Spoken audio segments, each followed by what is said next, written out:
So once you've gotten the box off and you've gone through all of the initial pains of setting up a television, we're met with the welcome screen. We're going to click on English, and then it's going to ask us to select our country. We're going to pick the United States, and you also have Canada and Mexico as an additional option.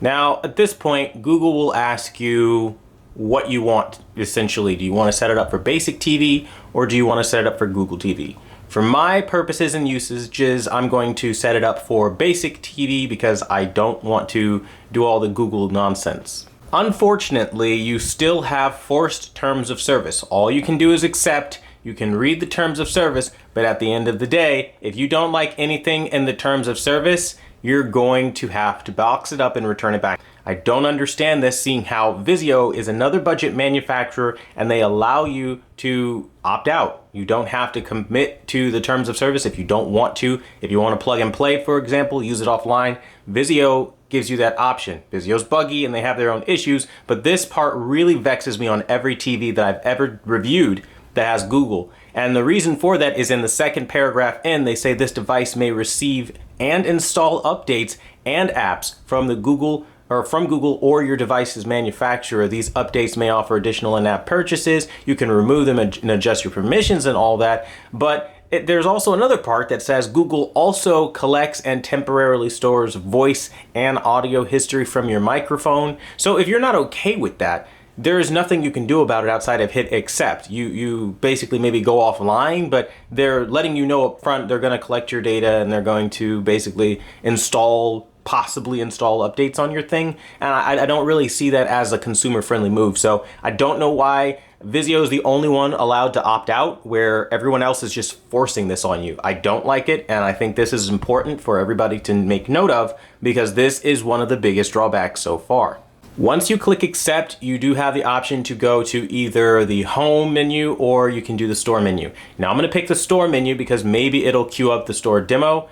They want me to pick a time zone now, so Eastern, and they want more additional user agreements. Now these are by TCL, and in a similar way to Google, you can't opt out. All you can do is select agree. Not my favorite thing. Now, allow automatic updates. You can kind of set it however you wish. I highly recommend you turn it off. I know they recommend allowing auto updates, saying that some updates are essential to the proper functioning and best performance of your TV as they provide new features, stability, and security. I'm gonna just say this right now. Out of every single TV manufacturer that I've ever reviewed, every single one of them have kind of come up with a similar kind of tagline. Oh, it'll give you the best features, the best stability, the best security, better performance. They never tell you what's in these patch notes, and they never tell you when they remove things. You just have to find out that something's gone. So I would highly recommend ignoring all of these manufacturers claiming this and just click no thanks.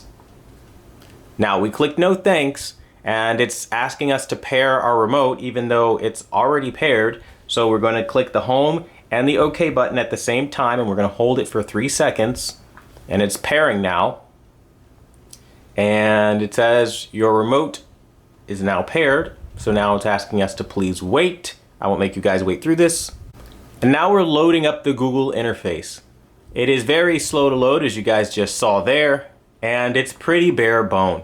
There's really nothing here at all. Maybe we can go to media player. Maybe I can fire up demos manually that way. No, you can't. It's not giving you the option. So basically this is all they have unless you want to set up Google TV. Again, one of my biggest gripes with the Google interface this year is that that's just how they go about it. One thing that is nice though is that you guys can clearly see I have my PS5 hooked up, and we're going to select PS5.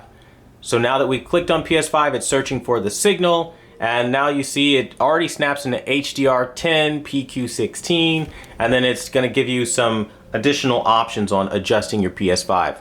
Now, off to the side here, because we're in store mode, it just pops up this little tagline thing. So what I'm going to do is I'm going to turn off my PS5, I'm going to wait, and I'm going to see if the demo pops up.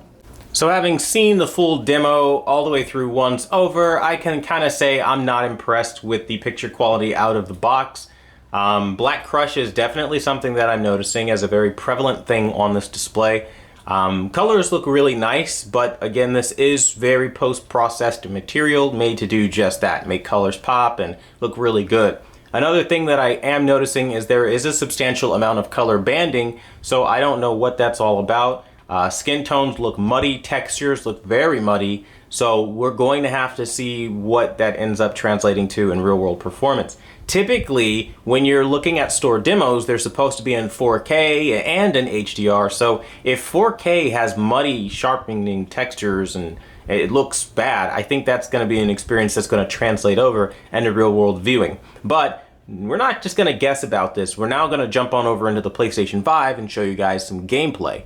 Now, I've been asked this a few times, but I'm going to show you guys how I actually would go about setting up my PS5 on pretty much any TV. First thing I do, I run to HDR and I always turn it off. HDR is nothing to write home about, so I don't use it, especially given the fact that it truly is just a gimmick with everybody kind of deciding their own way of implementing it, so I turn it off. Deep color, I set it to automatic, and if possible, I set things to RGB full. If not, then I leave it at limited. We're gonna try full and then enable 120 hertz output. I turn that off because PlayStation does not have VRR, so you really should never be putting this console in 120 hertz, no matter what anyone tells you, because you're going to see some terrible screen tearing and other issues that are associated with not having the VRR.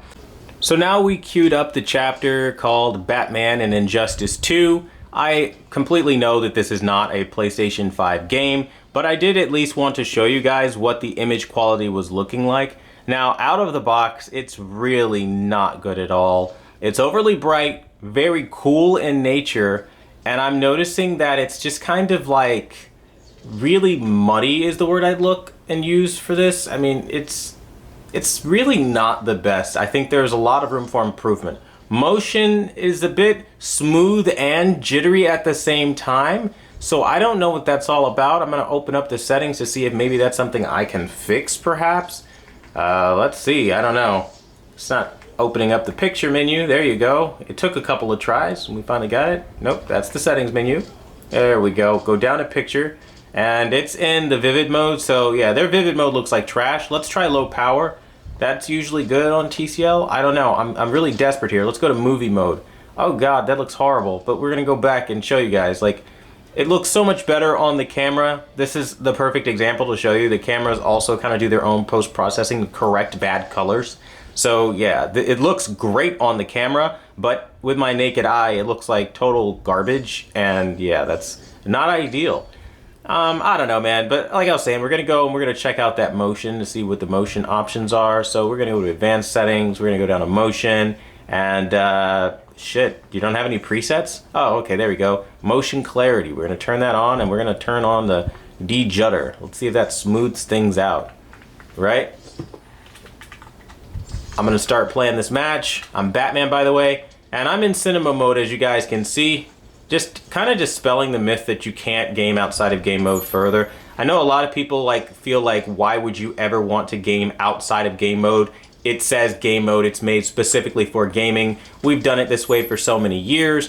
The reality is you're throwing away a ton of picture processing that makes the picture look so much worse, and I'm not comfortable doing that myself. But game however you guys do. This is just to show you guys what this is going to look like for you. Got him.